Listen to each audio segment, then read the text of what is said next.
Yes, yes, people are entering now. Okay. Yeah, I okay, see. good.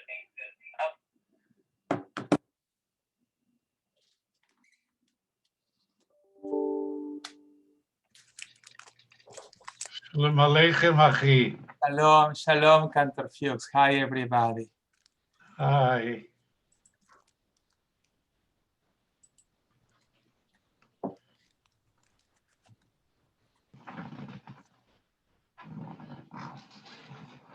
Hello, Mati. Hi, Mamali. How are you? Good. Baruch Hashem. That the rabbi says when you say Yeah. good, it's not bad. Hakol Beseder. Hakol Beseder. Baruch Hashem. Kane. So what's the weather like in Florida? Horrible. Horrible. Horrible. Yeah, what temperature? 82. Oh, God. Send it down. But I'm going to not. open my windows. Would you please blow out the window and send it down? It's going to be Yeah. 20 tomorrow. Oh, yes. Yes, that's what I say. You should have come down. Right? Okay, hi, everybody. Good seeing Hi, everybody. Rabbi. Hi, Sandy. Sandy, how are you doing, Sandy? Pretty well, thank you. You know what? No pressure, but we are at 183-02 Union Turnpike, Sandy. Okay. I know. I have to have one more test. Okay. Get the Hello? test. Get the test and come and join us. Okay. Hello? We are hitting 10 people from Minyan. We are coming very close. Well, whoever it is, I'm hearing the rabbi on the phone. Yes. Sandy, are you calling me? No. Someone called me and I'm hearing the rabbi. I'm hearing the conversation. Well, I'm going to hang up because I don't know who it is. Hi, everybody. Okay. It's good seeing everybody. I like just to do like a little survey. It's an informal survey. Raise your hand if you got at least one dose of the vaccine. You got at least one dose of the vaccine. I got 2. Okay. Okay. Okay. Aviva, did you get the vaccine? One dose at least? Okay. Okay. Oh, you too, Sherry. So it's nice. It's like a little sample of the shul.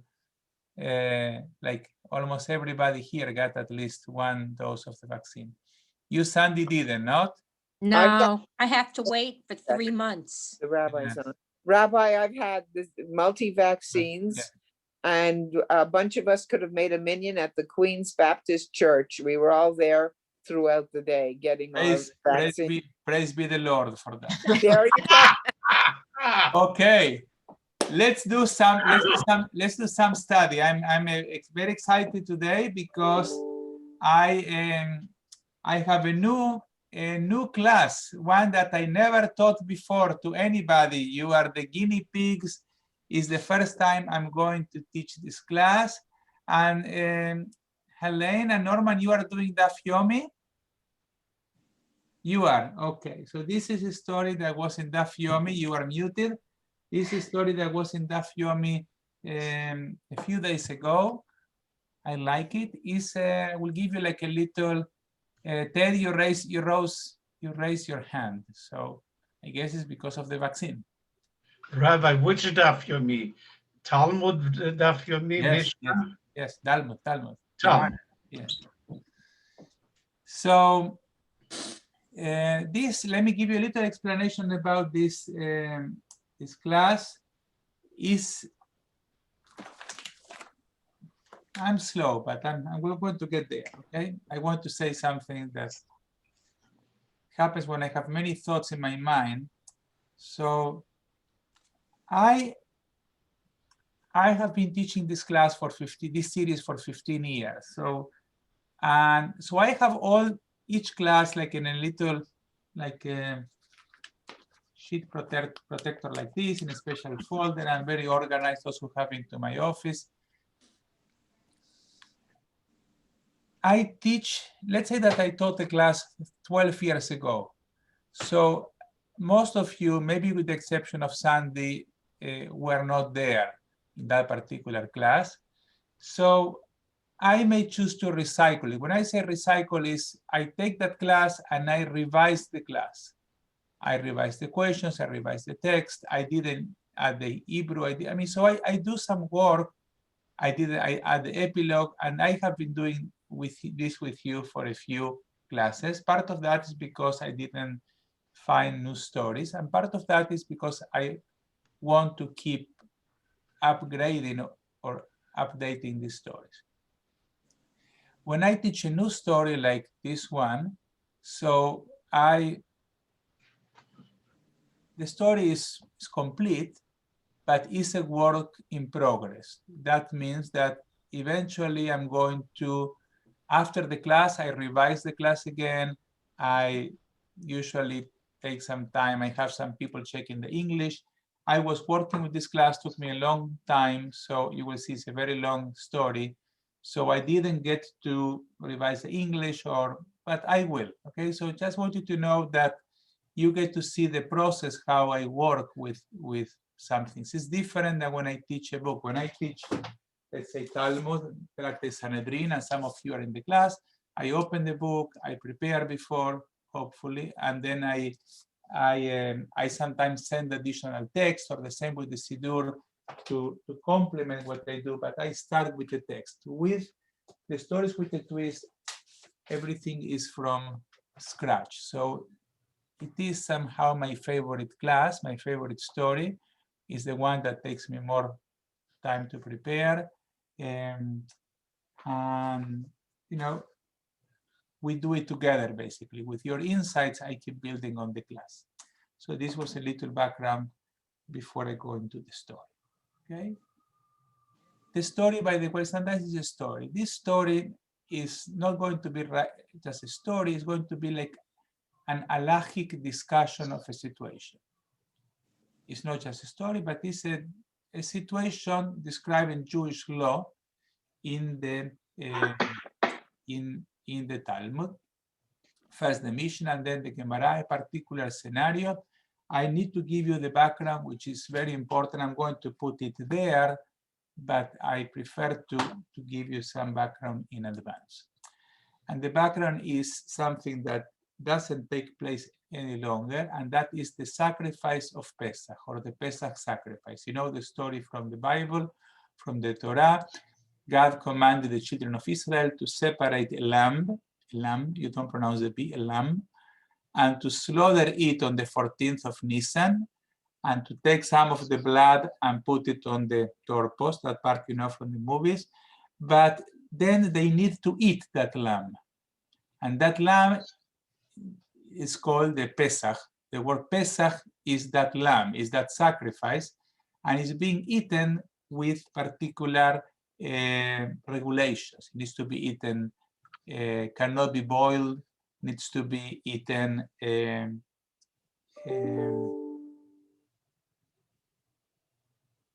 what's the word? Roasted? Roasted, thank you. Fully roasted, and you cannot break bones. There are many, many rules, and most of these rules, Helene and I are enjoying it in Tractate Pesachim because there are chapters. No, you're not enjoying it. There are many rules about the Tractate Pesachim, about all these rules, chapters after chapter about this, how to roast this lamb. Okay, I'm not going to bore you with this. Let me see, one thing that I'm going to do right now, I'm just thinking while I'm reading in the handout. I'm not going to do it now because I'm teaching, but after I finish the class, I'm going to add the biblical verses, okay? Rabbi, how come across the road from me in Montreal, they roasted a Paschal lamb every Easter? Yes, so the Goyim can, I mean, the non-Jews can do whatever they can do. America, by the way, is a free country, so everybody can do whatever they do. According to Jewish law, we cannot do it. But because the temple doesn't exist any longer. So I'm going to get you the verses here from chapter 12. The Mishnah elaborates on these verses. But basically, this is the idea. You take a lamb or a goat that is less than 1 year old, you slaughter it, and this this happened in the first Pesach that took place in Egypt, but also happened every year after that as a celebration until the temple was destroyed. And you roast this lamb and you eat it with people. The rabbis are going to ask the question is how many, usually one, you also cannot leave the meat for the day after. You need to burn the meat. So you are obligated to eat it in one night. So the logical way to do it is you get 2 or 3 families together. Yes, like this is the Torah says Ve'im imat abayit meyot meseh. If the household is too small for one lamb, so you bring 2 families or 3 families together. There are many regulations about these groups that are being formed. Each group that is being formed around one lamb is called a chabura. Yes, like you know the name chabura from the shul, but it's the same. It's called a chabura, and a chabura needs to eat the lamb on the night of Pesach during the Seder with matzah and maror together in one place. You cannot move from one place to another. Okay?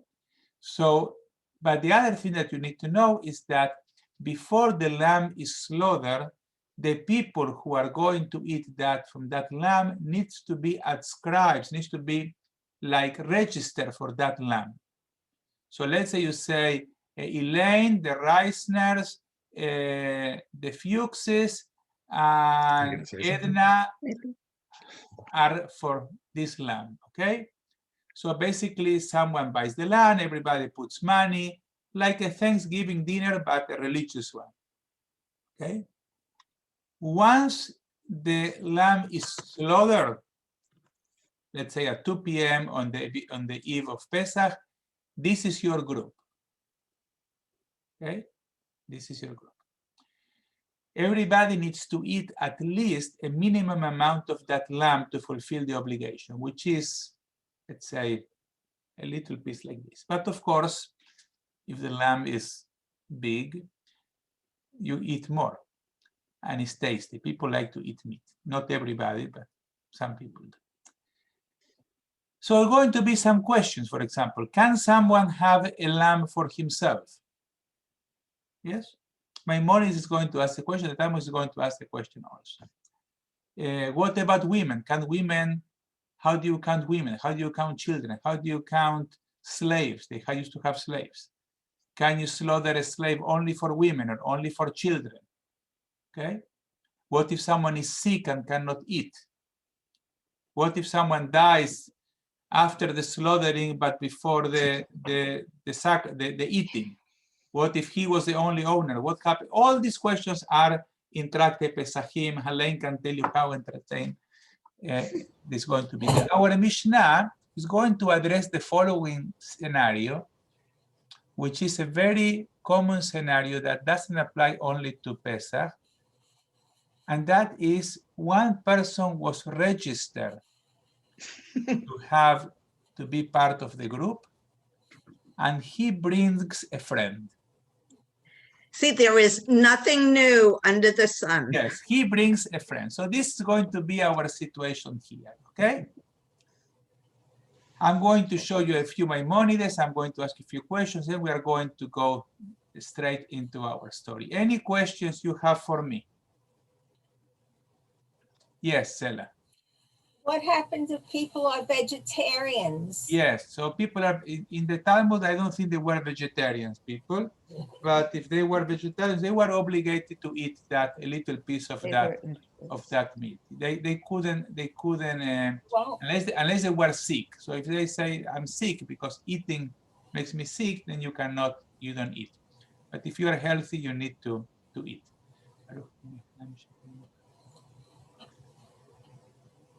The same, if you are not celiac, you need to eat matzah. Okay.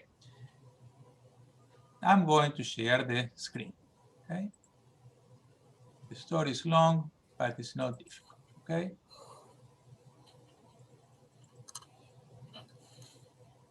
I'm going to do the link. The first thing that you need to do as part of the background here, I'm going to add the verses from the Torah, okay? It's going to be Exodus chapter 12. So this is what I'm going to add later on, the first verses of Exodus chapter 12. In the time of the Talmud, it was a tradition or an institution called Sibolet. Sibolet was a meal of friends. Yes, a meal of friends. But this particular, I couldn't, you can take my word for it. I wanted to find more information about it, but a Sibolet basically was a meal of friends in which the friends were rotating homes every month. Something that people do even today. Yes, so it's a group of friends having a meal together. Yes. So basically, either they share the cost or every month someone has a meal of friends in a different home. So, yes, good. Now we're going to learn a little about Korban Pesach. This is from Ilchot Korban Pesach, the laws of Korban Pesach by Maimonides, chapter 2. I am not going to read everything. I'm going just to read a couple of halachot. Okay. The Paschal sacrifice should be slaughtered only for the sake of those who are enumerated for partaking of it. As Exodus 13:14 states, everyone should be enumerated on the lamb. The implication is that one should be enumerated on it while it is alive. The lamb needs to be alive. Those enumerated on a Paschal sacrifice are referred to as a member of the company, in Hebrew, Chavura. Enumerated means you need to be listed. Every lamb, you know, who is there for this lamb, okay? You can, okay? Are we okay with that? Good. When one individual sacrifices a Paschal sacrifice for himself alone, it is acceptable, provided he is capable of partaking of it in its entirety. As an initial preference, an endeavor is made not to sacrifice the Paschal sacrifice for the sake of one individual alone. For Numbers 9:12 state, they shall offer it in plural. Okay? So I have some questions for you, not on the story, but on the background. Why would an individual choose to sacrifice a Paschal sacrifice for himself? You can answer. He has no friends, He has no friends. Good. Give me another answer. has no family. Okay, another answer. He lives far away from other people. He lives far away from other people. Good. Give me more answers. He's the only Jew in the community. Okay. Yes. The points why your answers are not good, Sela, Stephen, Aviva, is that this happened in the land of Israel by the temple. Everybody, the community was small. And even if you don't have a community, you can still be part of another group. Okay. How about the animal is very small? Okay, the animal is very small. Okay. It's antisocial? What? Is he Okay, so the animal. Okay, so now Tina says something different. Tina says he's antisocial. He doesn't enjoy the company of people. Okay. Or maybe He's he's a selfish. He's what? Selfish. He's selfish. He's a leper. He's a Alone. leper. Alone. He's a Of course, he leper. can't be around other people, so he Yeah, has to be by so himself. it's interesting because lepers are exempt from the Pesach sacrifice.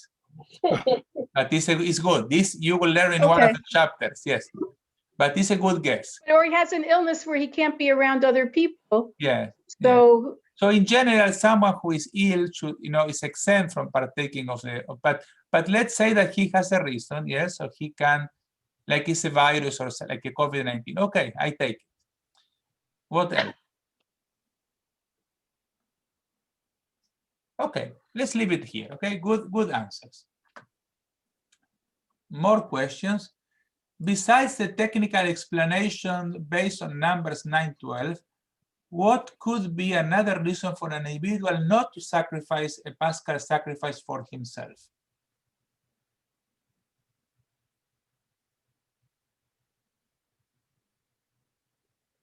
He's a vegan. What? No. He's a vegetarian.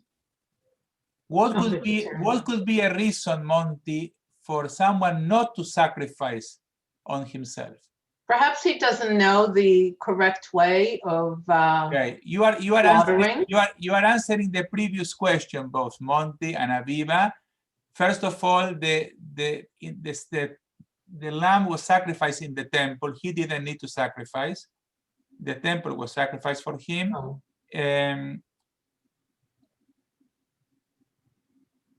But now the question is, what could be a good reason for an individual not to sacrifice a Paschal sacrifice for himself? Even if He he doesn't knows like he- to kill. what? He doesn't like to kill anything. No, Monty, I'm asking a different question.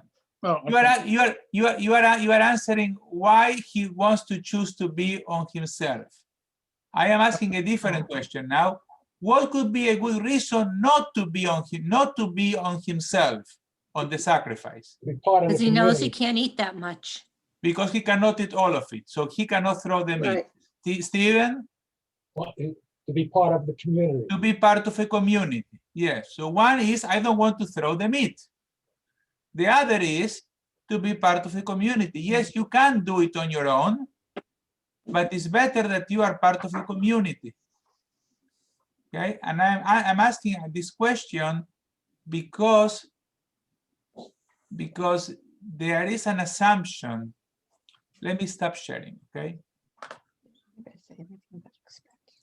I like to say again, as I always say, that America is a free country. People can do really whatever they want. Having said so, there are some assumptions in the time of the Talmud, and I would like to share with you some of them. One of them is that people were not vegetarian, okay? I'm not saying that you shouldn't be vegetarian. I'm just saying in the time of the Talmud, the time of the Bible, this idea of being a vegetarian was not around. I'm not saying that people were not vegetarian, but people ate meat. Not only that, eating meat was associated with festivities, with joy, the same as drinking wine and drinking like beer.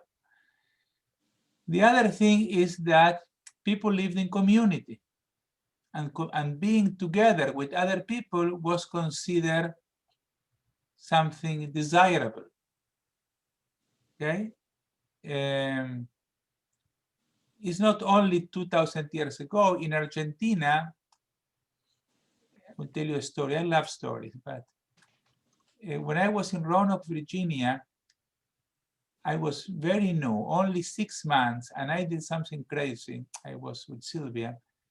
I told we went to Argentina every year for 1 month. So I said to the members of the shul, if anybody would like to come to Argentina, I will find you a place to stay and you can, okay? I don't know why I said these things. So a teenager, 15 years old, said, I will go, Rabbi. So to make a long story short, the parents gave him permission and he went to Argentina and he stayed with my aunt, who didn't know English. Again, this is already for a story, but he had a wonderful time. I introduced him to my former congregants. He had the time of his life, this young man, who was wealthy and stayed with my aunt, who really had 1 bedroom or 2 bedrooms, really small place, and he had a good thing, okay, a good time. But one interesting thing is that he closed himself in the room to read or to, I don't know. And my aunt knocked on the door and say, are you okay? Are you okay? Is everything okay? And he says, yes, everything is okay. I like to be by myself. So this is something that we find out when we came here 25, this is something very American. In Argentina, if you are on your own, people will ask you, are you okay? Yes, this idea, I want to be by myself, yes, is something that was not, maybe it is common now in Argentina or in Israel, but it was not very common. This is something more, again, I'm not saying that it's good or bad. It is something that my aunt or I were not accustomed to, that a 16-year-old boy wanted to be by himself and was nothing wrong with him. Okay, he needed sometimes, I want to be by myself. Okay, so my aunt says, come out, let's, are you okay? Are you okay? So this thing about my mother also, knocking on the door, are you okay? Are you okay? They say, my children are in this regard fully American, Ilan, Daniela, and Abby. There is a time they like to be by themselves in their room. And I say, are you okay? Are you okay? Yes, Abba, I am okay. Leave me alone. So, and they are okay. So anyway, I'm just mentioning this. The assumption in the Bible is that people were not on their own, that human beings are what's called social animals, social creatures, that we do well being with other people. Okay, I like to say that. Okay, let me just stop there. Okay, on that thing, and that you need this background to learn a little about this story. Okay, because if not, it's going to be difficult, because as we need to go a little in the time machine. Okay, I still want to say one more thing, that people even today in schools, in schools, one of the main reasons people join or go places is to be with other people. Okay, it's one of the most important reasons for schools, for youth groups, for Hebrew schools, and for shuls, and for other diverse groups, choirs, anything that brings people together. So I am putting here all my Maimonides, all the halachot here. Okay. I am also interested in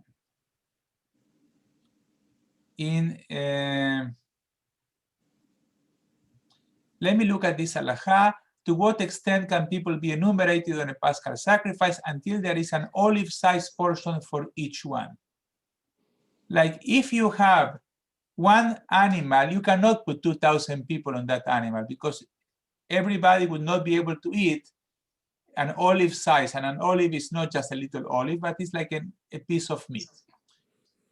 One may be enumerated upon it and remove himself from it until it is slaughtered. When it is slaughtered, he may not remove himself from it, for it was already slaughtered on his behalf. Okay?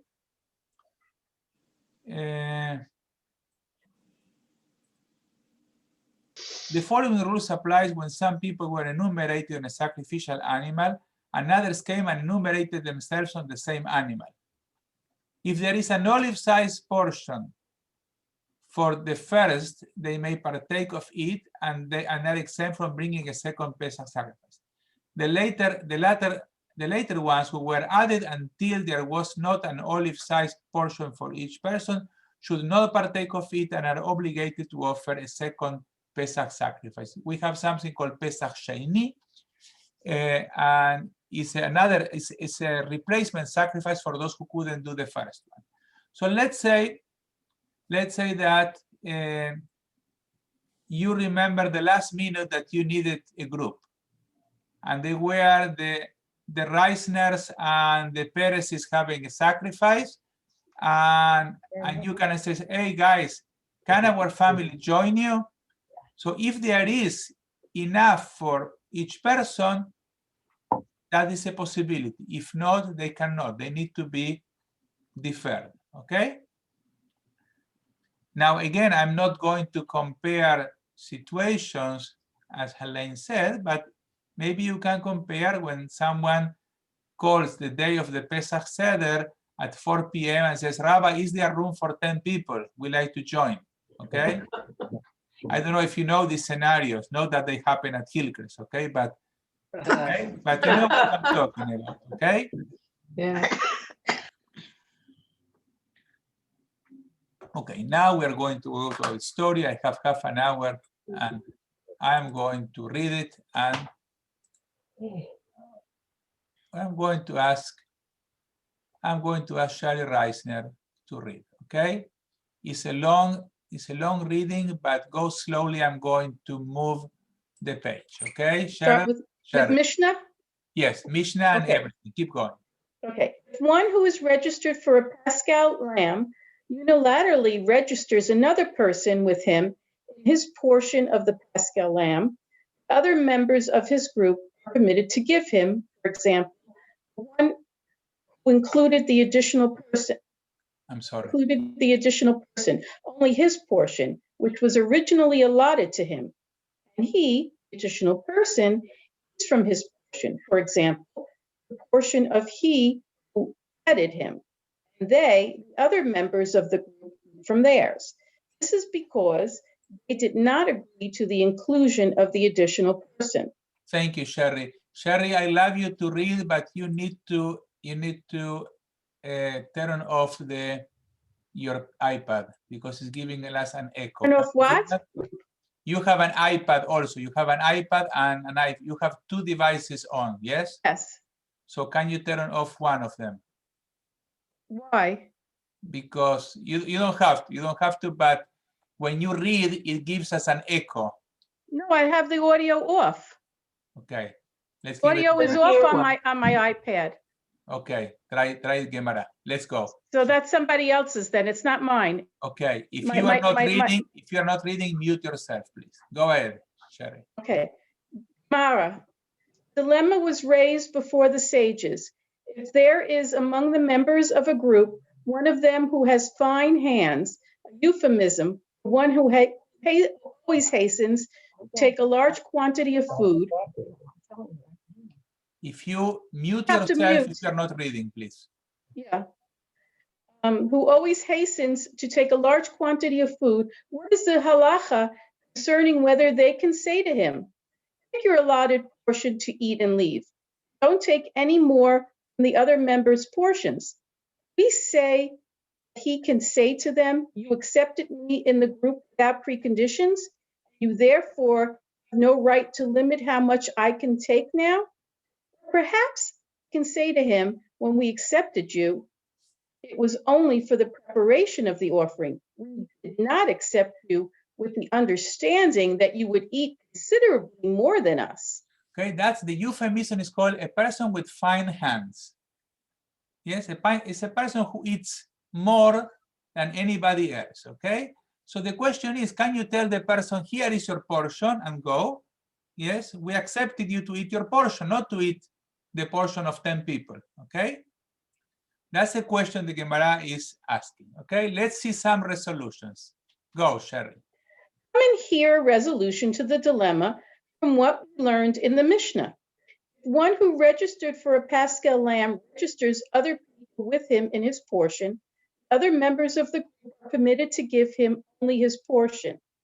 Then he and the additional people eat from his portion. They, other members of the group, from theirs. What is the reason for this? Is it not because it is comparable to a case where one of them has fine hands? Because in the case of one who adds a person, he and the additional person together eat more than one portion. And if it could enter your mind to say that one with fine hands can say to them, you accepted me without precondition. This person registered an additional person to join him, considered as though he had fine hands. He should be able to take a double portion. Therefore, Mishnah rules that the group can limit the quantity of food he takes. It is apparent that the claim of one with fine hands is not accepted. Okay, because we can learn that you don't accept someone who is a new person because he's going to take more food.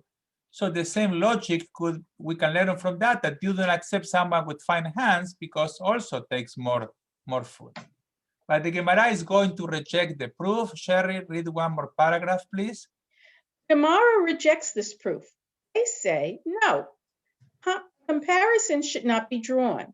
Including additional people of individual minds is different. Even if both of them together would eat a quantity equivalent to a single member of the group, other members of the group nonetheless say to him, it's not pleasant for us to have a strange person among us. Therefore, no proof can be offered from the Mishnah. they're saying it's not just about the quantity of food, is that they can say, listen, you brought someone who is a strange person. We don't, it's not pleasant for us to have a person that, so they are going, a strange person. So they are going to give another resolution about fine hands. Please continue, Sherry. Come in here, resolution to the question from another Mishnah. In the case of an attendant who ate an olive bulk of meat of the Paschal lamb next to the oven in which it is being roasted, if he were judicious, he should continue eating there to fill his stomach with it. By eating an olive bulk, he has established his current location as his place for eating his lamb, and he may not eat any more in an additional location. So If that the person who started eating, the attendant, is a person who serves them, starts eating there. Once he eats by the fire, he cannot move to another place, okay? Okay, let's continue now. If the members of the group wanted to do him a favor so that he may continue eating, they can come and sit at his side and eat there. This is the statement of Rabbi Yehuda. The Gemara makes the following inference. If they wanted to do him a favor, yes, but if they did not want him to do so, no. But why should this be left to their discretion? Let him say to them, you accepted me unconditionally into the group, and therefore you have no right to prevent me from continuing to eat. The latter claim is not accepted, as it is apparent by the Mishnah's ruling that it is left to the group's discretion. It is different there in the case of an attendant, for they can say to him, when we accepted you, it was with the understanding that you would exert yourself before us and provide our needs by serving as our waiter. But for us to exert ourselves by moving to a place that is convenient for you, we did not accept you. Therefore, no proof can be derived from the Mishnah. One thing I didn't mention is that it was very common to have an attendant. An attendant is someone that was Jewish, was also obligated to eat from the Pesach lamb, but he was paid to serve the other people. Okay, it's like a Jewish waiter. So here in this case, he started eating by the fire. When he starts fighting, he starts cutting little pieces and he starts eating. Now, because he ate more than an olive bulk part, he needs to sit in that part. He cannot move to another part of the room or to another. He's by the kitchen, so he cannot go now to the living room. It's part of the laws of eating the Pesach lamb.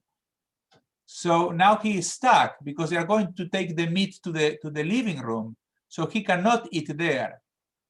So if everybody wants to join him in the kitchen, they can. They do him a favor, but they can say to him, "Listen, we don't want. So too bad for you." Okay. Okay. I'm going to give you more questions later on, but still we have part of the story. Please continue another resolution. Okay. Come in here an explicit resolution to this question from the Tosefta. Members of a group in which one of the group had fine hands are permitted to say to him, take your allotted portion to eat and leave. Don't take any more from the other members' portions. And not only is this true of a group sharing a Paschal lamb, but even 5 people who made a shared meal of friends, sobelet, throughout the year are permitted to say to one who has fine hands, take your portion and leave. The Gemara concludes, indeed, learn from this that is the rule.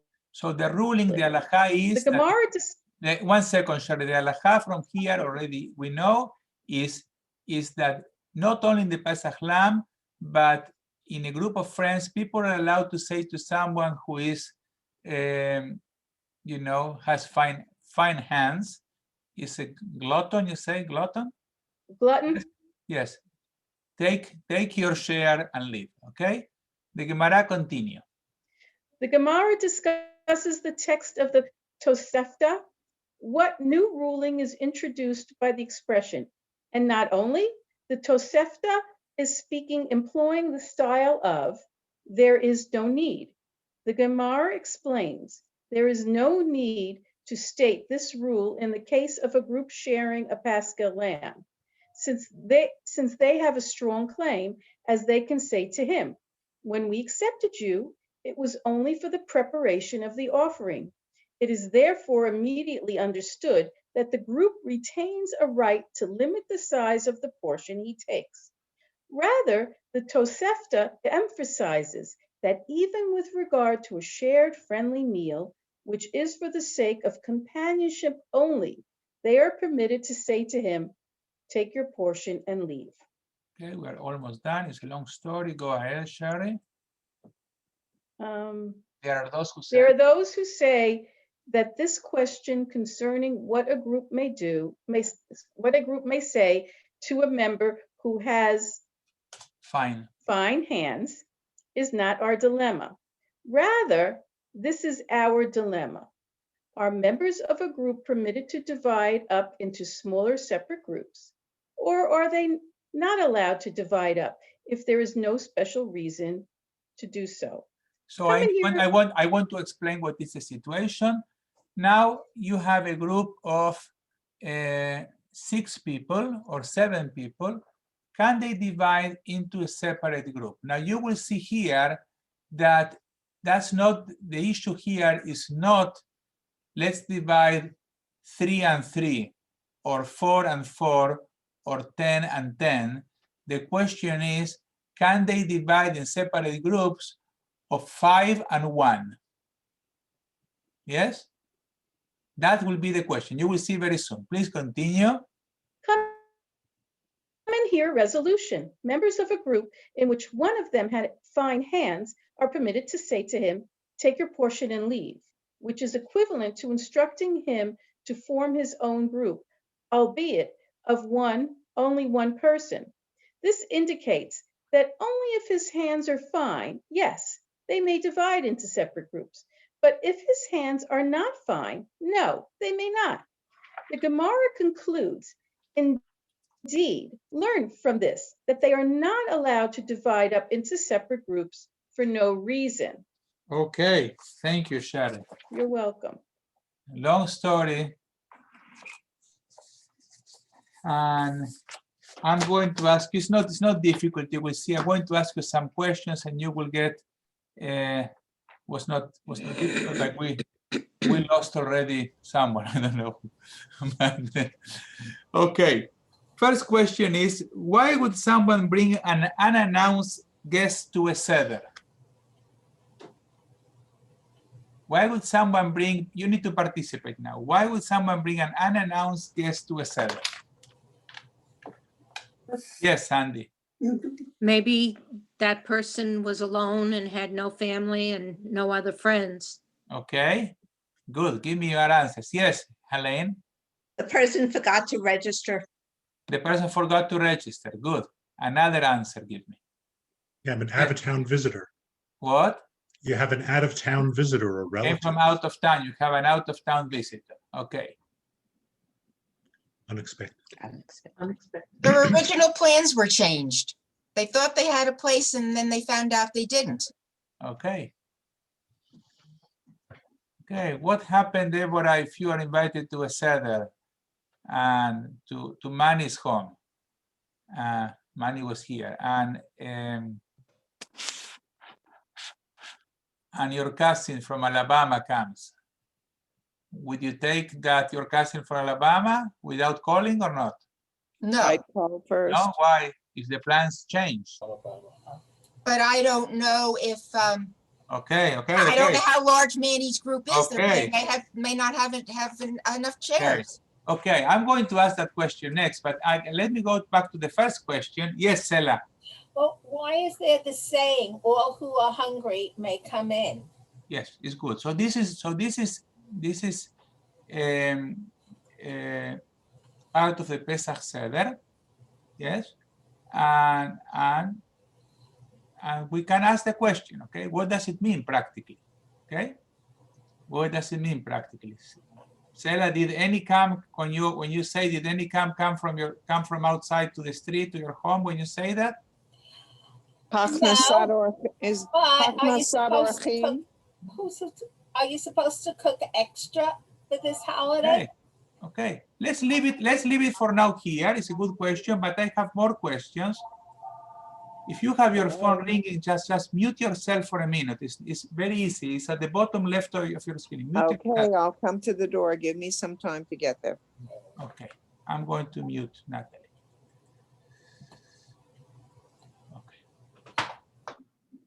Rabbi, I have a question. I have one question first. Okay. Give me another reason why someone will bring an announced guest to a Seder. You gave me all good reasons. I just want more reasons. They were being kind. They will be kind to the person, yes. Okay, give me another reason.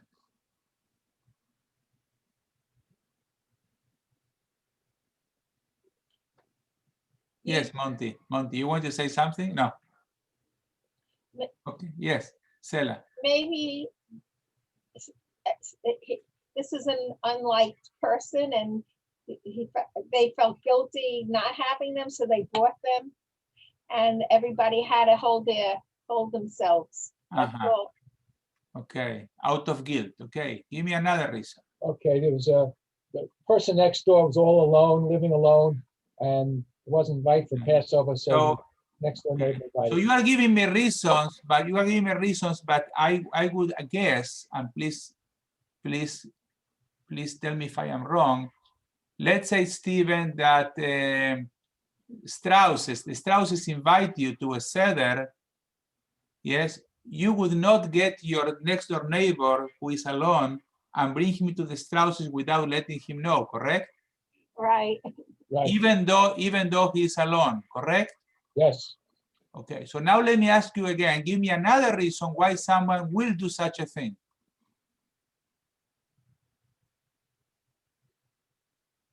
Because there are people who do such a thing. He's ignorant Is ignorant about what, Sandy?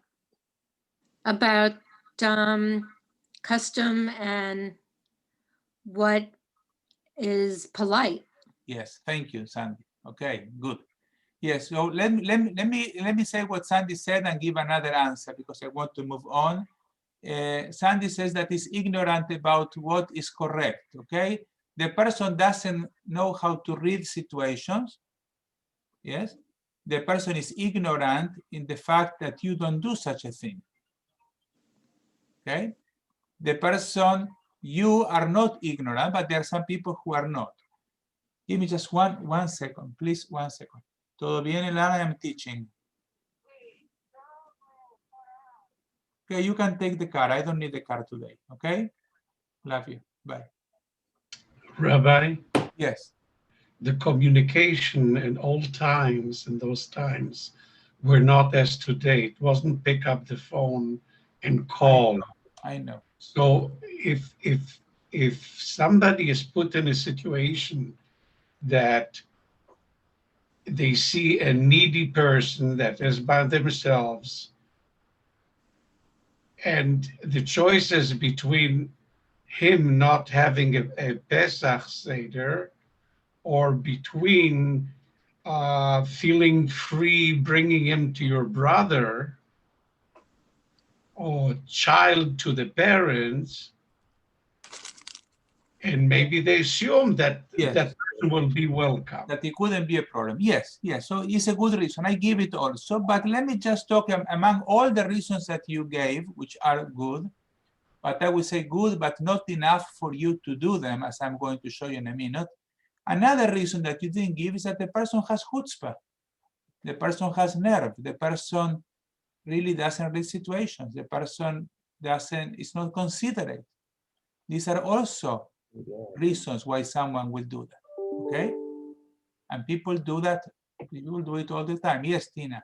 In this story, I understood that the person who was invited in was the one who was acting as the servant to watch the roasting? No. No? There are different scenarios. The main story is someone who brings another person. Oh, okay. Now 10 p.m. Everybody, we have 10 people registered. Someone come and brings with one more. Now we are 11. Okay.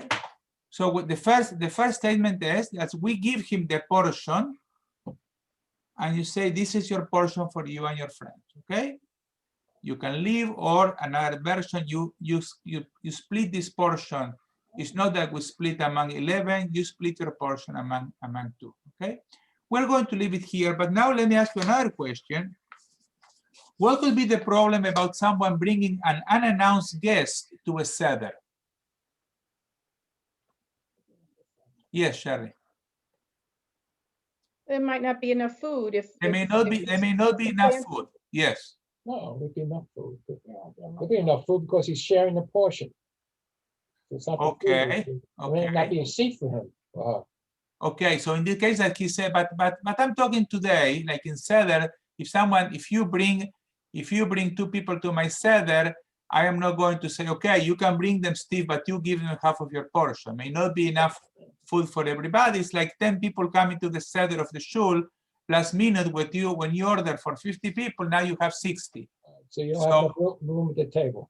What? You don't have enough room at the table. You don't have enough room at the table. You don't have enough chairs. You don't have enough plates. Maybe your wife, or will have a heart attack. I mean, not a heart attack literally, but you're going to upset Shlom Bayit. You're going to upset, some of the balance in your home. Yes. Yes, Shari. Maybe somebody that's already been invited doesn't get along with the person who. Could be. You don't know that. Maybe they don't like them, or they don't. There's some sort of bad chemistry between them. Could be also. Maybe yes, Edna. It also could be, if you're talking about a certain amount of food, that everybody else will now not have enough food at the table. Yes, everybody else won't have enough food. Yes. Maybe your wife cook with almonds and peanuts, and this person is allergic. Okay. So now, he won't have the food because, your wife asked. I say your wife because at home Sylvia is the one who prepares the meal, but you ask, do you have allergies? Can you eat fish? No problem. The person comes and is allergic to fish. Now, what's happened? Okay. So I'm just giving you that this is a reason. Now, again, it's different, Cantor Fuchs, if Sylvia were to say to me, I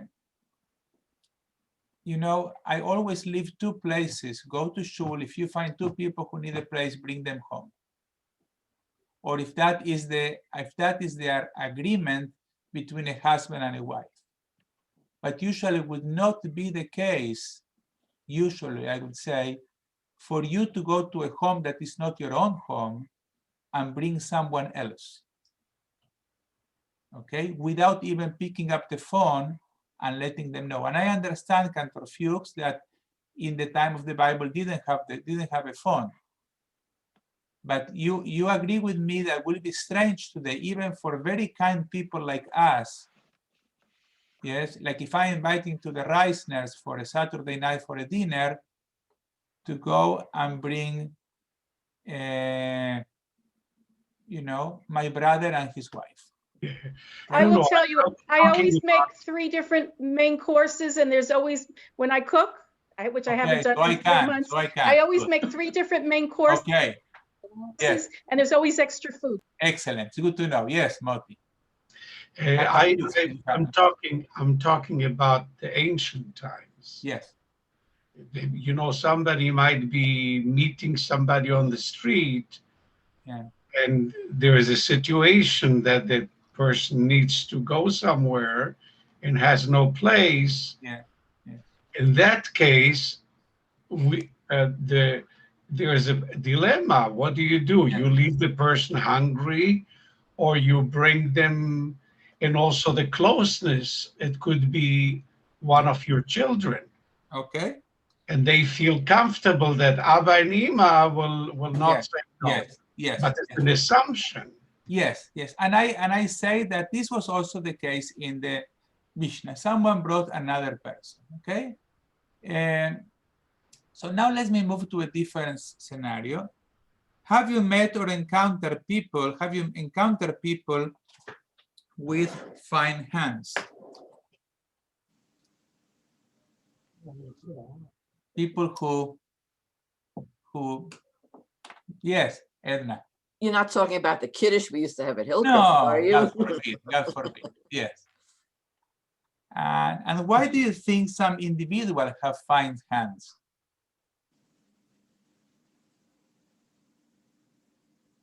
Yes, Ines, you need to unmute yourself.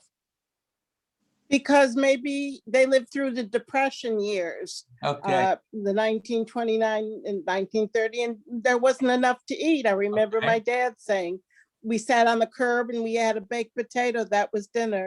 And your father had fine hands? No. Ah, okay. And that's what I thought. Yes. Yes, Monty. They're greedy. They are greedy. Yes. Yes, Steve. He's a large person. He has to eat a lot. He's a large person. Yes, Sherry. I've never heard that expression, fine hands. No, it's a euphemism of the Talmud. Means a Okay. glutton. It's a glutton. It's a fresser in English. So somebody with fine hands takes things more, is that what you're saying? No, takes. It's a fresser. You know what a fresser is? Yes. Someone who eats more, Okay. grabs and eats. Like Edna is taking. He takes half of the salmon of the kiddush for himself. Okay. He piles and piles. You know, have you met some people like that? Well, I know the story they had from the children who came from the concentration camps, and when they came, what was it, the Windermere or something? I saw that story, and when the kids came and they grabbed all the food because they were so Yes, hungry. So That yes. kind- yeah. So there are people who went through the concentration camps or the depression, okay?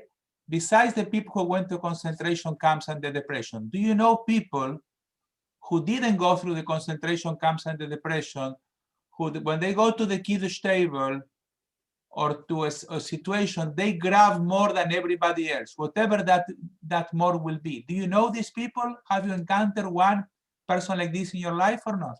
Mhm. No? Okay. If not, it's okay. Okay. So I did. Now could be that there are people who, now I want you to have the imagination, okay? Because now I'm just looking at my watch because I have 20 minutes. I'm going to take a little more time, but not more than 20 minutes because I need to leave. Now, I want you to think that this is about food. But there are people who can take other things more than food, that is not food. Okay, there are people who, like, they sit in the subway, like they put all the bags and they put them on the seats and they spread their legs and they start reading a book, and there are 3 people standing there. So they don't take food, but they take space. You know those people? Have you seen one of these people? Okay.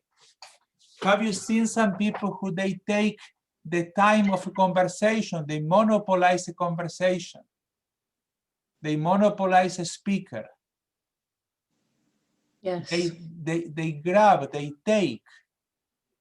Okay? And why are people like this? Maybe they were in the concentration camp, but I would like to say that this is not the answer I like to share with you. I think there are people who, you know, either they are not considerate or they don't read the situation, or they have an issue, they have a problem. Yes, Elaine. I was going to say that these people don't think of anyone else. They're only centered about themselves and doing what they want at that time.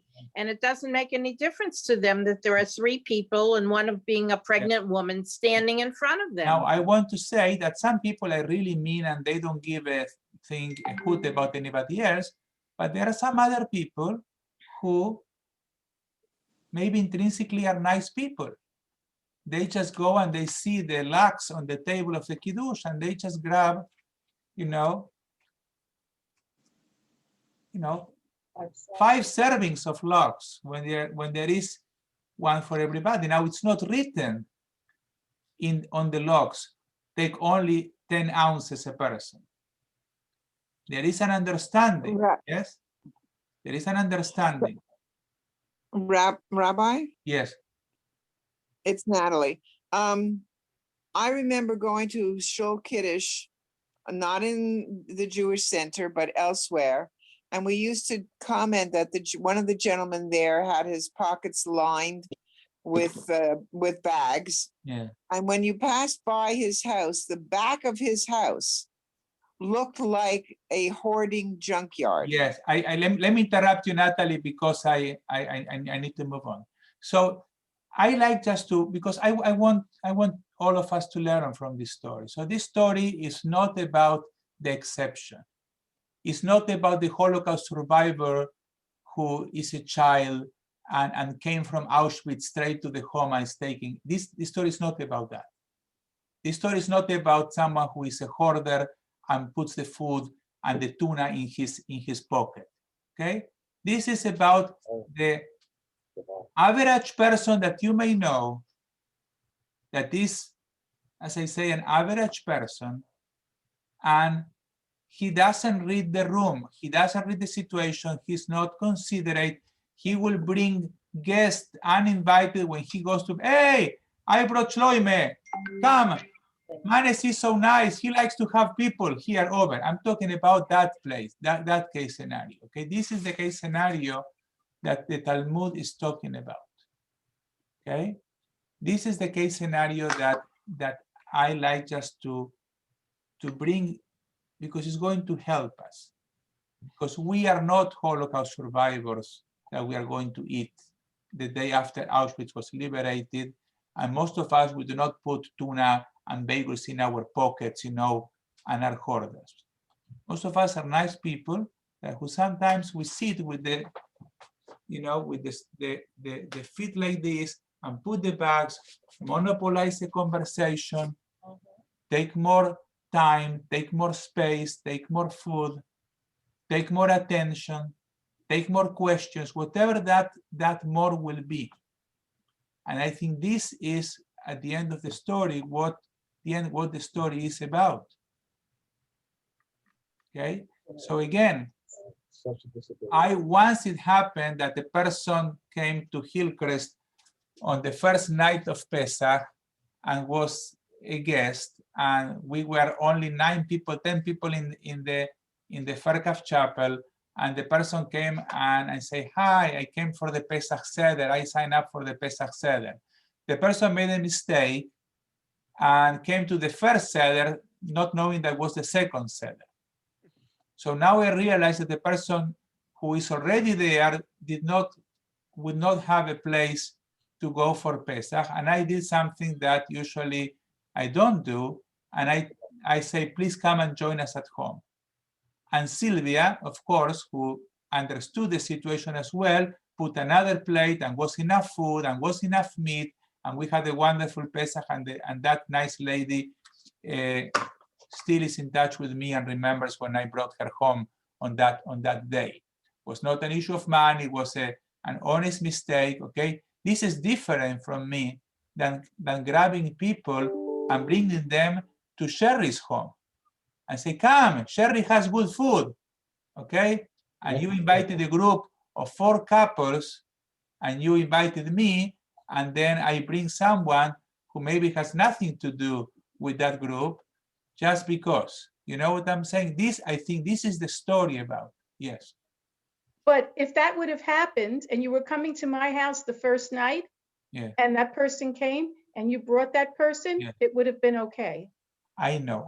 That's what I try to distill the story into reasonable scenarios, because when you the story, you know, is not about you have a Seder for 150 people and someone got stuck in the airport and really in a way to Israel and didn't have a Seder and you bring that person here.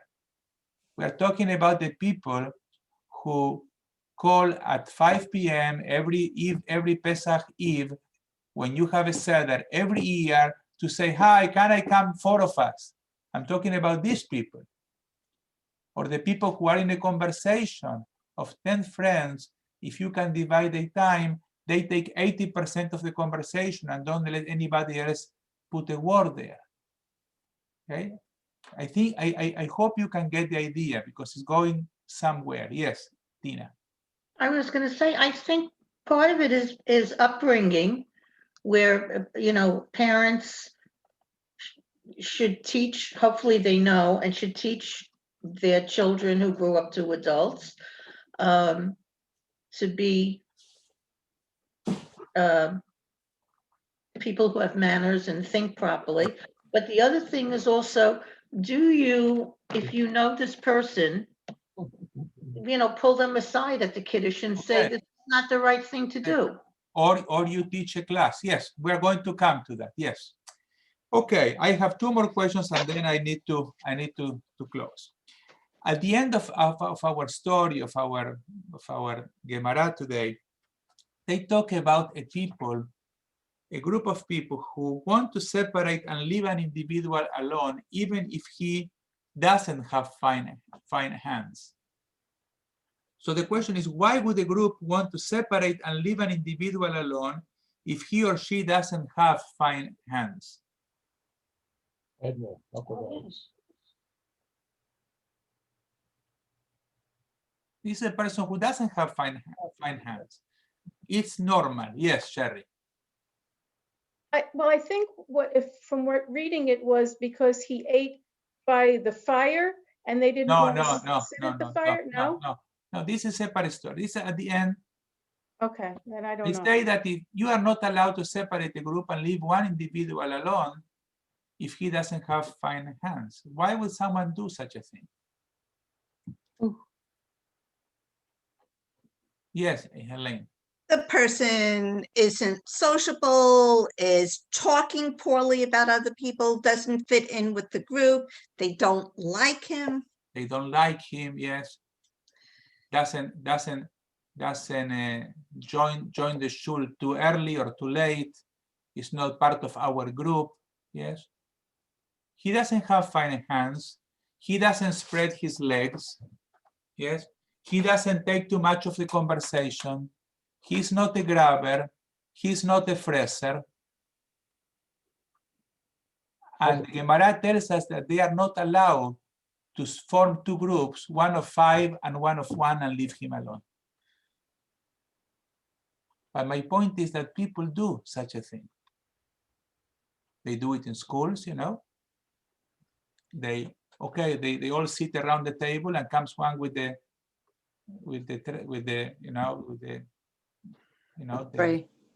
tray and needs to sit alone. Yeah. Or they do it in shuls, or they do it when they organize groups, or when they do the break the fast, or when doesn't matter. The Gemara is telling us that if there is no reason, if the person, and always they will say there is a reason. The reason is we don't like him. He's different. He's too quiet. He doesn't match with the colors. He doesn't go to the same country club. He didn't go, whatever that, this is not the reason to leave that person alone. The Gemara says you are not allowed to do that. And the reason that they are not allowed to do that, it is because it is wrong. And when the Gemara says that you are not allowed to do that, what it means is that even though America is a free country and you may do that, according to Jewish law, is forbidden. You are not allowed to do that. According to Jewish law, to Halacha, or I would say according to what Hashem wants, you are not allowed to be mean. You are not allowed to separate people without a reason. You are not allowed.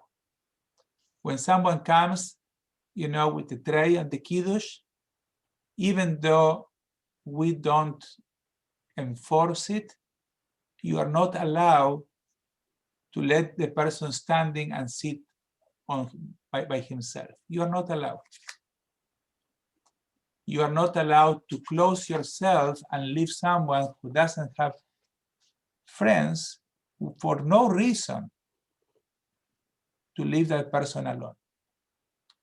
So I think our story, which is not only about the Paschal Lamb, which doesn't apply any longer, is about two different scenarios. One scenario, what I call the fine hands scenario, or the fresser scenario, or the grabber scenario, or the person who doesn't read rooms scenario, or the person without social manners scenario.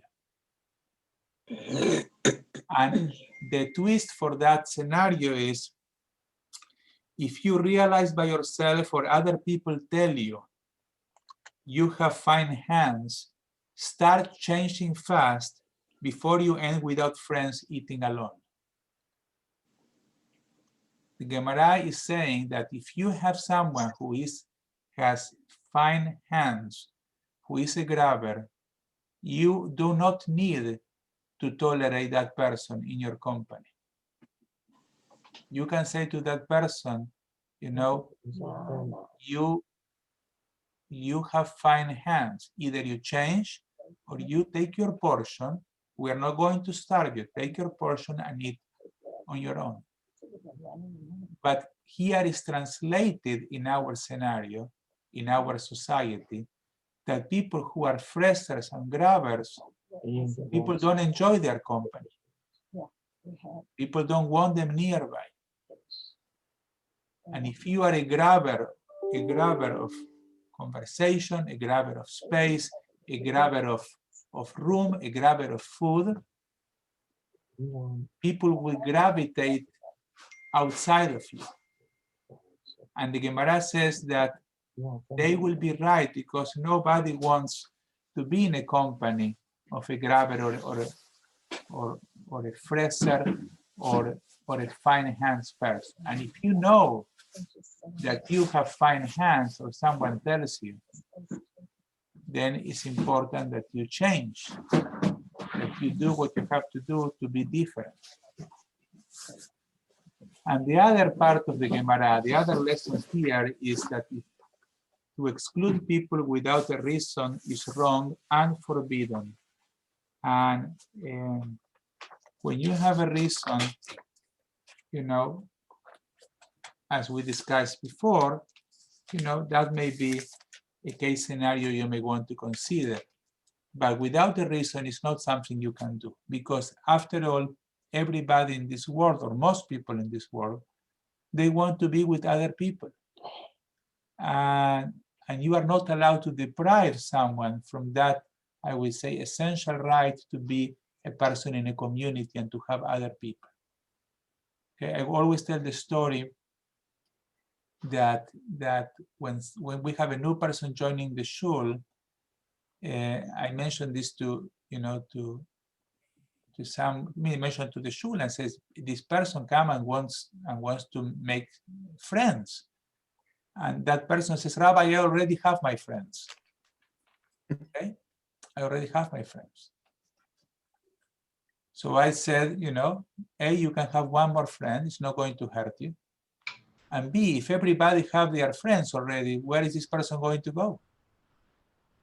If everybody have friends, how is this person going to make new friends? So to say an answer, I already have friends, is not an answer. You don't have to invite that person to your child's wedding, but you should be able to invite that person to your kiddush and sit with you. Okay? So I think this is what our story is about. Yes, Natalie, Tina. I have a question. What if you know a person who is taking too much space, who has fast hands? Is it considered sort of a mitzvah to tell that person in a nice way, or is it humiliating to them? No, and you're hurting them? Depends for whom. Depends for whom. But for if you know that the person is going to listen to you, you should tell that person. If it comes from a place of love. Yes.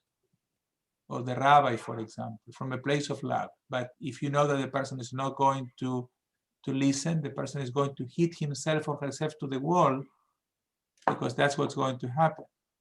So it's good to tell. It's what I call the low zipper dilemma. Okay, do you tell, to tell or not to tell? Right. Yes, in general, it's a good idea to tell, but depends whom, okay? Okay, you know what the lower zipper dilemma is? To tell or not to tell? Yes? Yeah. Yeah. Yes. So what do you think, to tell or not to tell? Tell another person, somebody else to tell them. Yes? You gotta get a man to do it. That's Yes, right. a man needs to do it, yes. Give them a symbol, give them a sign. Yes. Okay, I'm going to go and daven mincha. I hope you find the story interesting. Remember, it's a story, it's a work in progress. I'm going to build a little more on it. I will try to send it to you so you can revise it. And I wish you all the best. Many blessings. Thank you, Rabbi. Thank you. Thank you, Same to Rabbi. you. Thank you. Good Okay. class, Thank you. very good class. Bye-bye.